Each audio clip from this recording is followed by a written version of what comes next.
Hi guys, it's Jessica D 1987 and I have my oldest daughter Jayden on the camera. Can you say hi, Jayden? Hi. Today we're going to be making some homemade tortilla wraps. I'm going to be making them burrito size. This recipe makes 8 burrito size, 12 fajita size, and 16 taco size tortillas. We're going to be filling these today with BLT filling, so bacon, lettuce, tomato, and a special sauce that I have for it. So here are the ingredients. Jayden, show them. In this bowl here, we have 3 cups of unbleached all-purpose flour. I've tried it doing half and half with wheat. It does not come out as soft, so I do not recommend putting whole wheat flour in here. I do have a recipe for whole wheat flatbread that's made with yeast that comes out perfect every single time, but for today this is a quick one. No yeast required, no rising time required. Again, we have 3 cups of all-purpose flour. Can you see that, Jayden? 3 cups of unbleached all-purpose flour in this bowl. We have a teaspoon of salt. Can you show them? Teaspoon of salt. Half teaspoon of baking powder.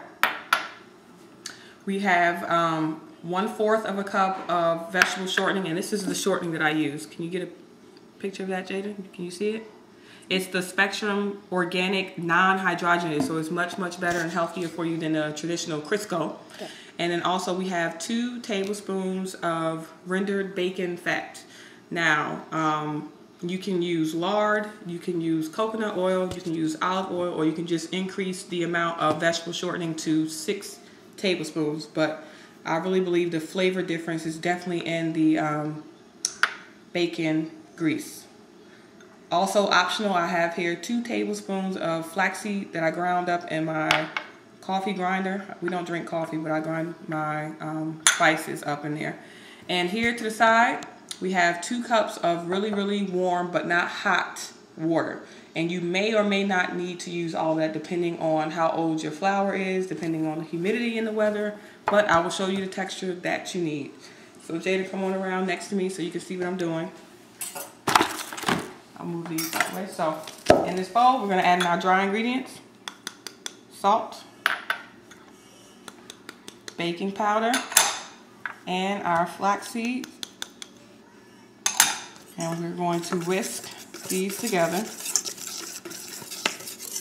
Can you see the bowl, Jayden? Mm-hmm.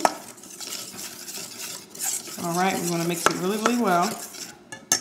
Now we're going to add in our fats. Get them all in there. And we're just going to break it up into there. It'll go really quickly.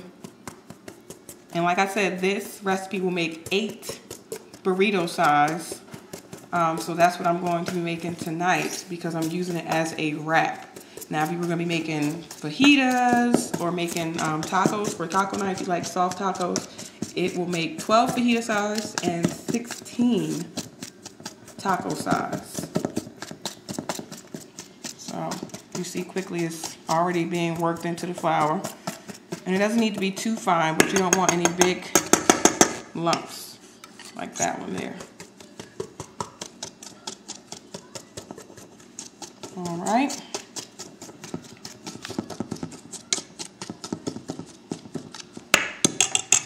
Now from here, I'm going to take a spatula and I'm going to slowly start to work in my water. I think I added about half cup or so. So just work it.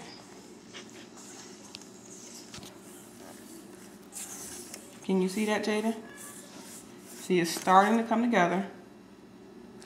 And what you're looking for is for it not to be like a sticky dough. You don't want that, but you also don't want it to be dry and broken apart like it is right here. So we're still working it. And you want the water to be warm enough to where it'll start to melt the shortening and stuff that you have in here, but not to where it will burn your hands. See there, it's almost ready.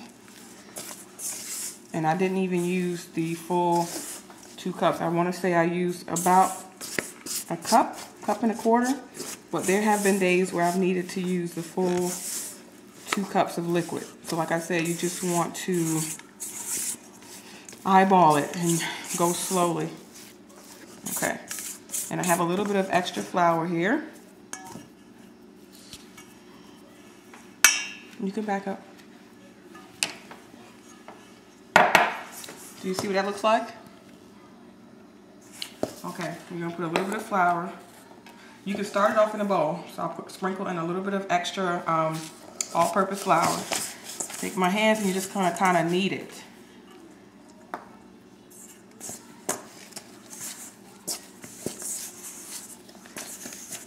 And I like to start it in the bowl just so I won't have to do so much cleaning up on my counter.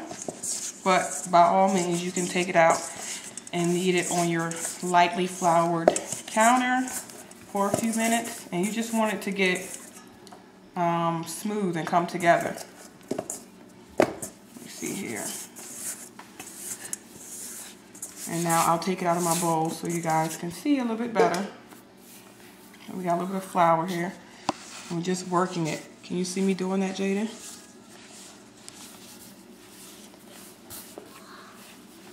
All right. And it's very, very soft. So, shape it into a ball. I'm going to put it back in this bowl. And, watch out, Jayden. Back up. Put it, cover it with plastic wrap and a towel. I'm gonna let it sit for about 10 or 15 minutes while I get my other ingredients together, so we'll be back then.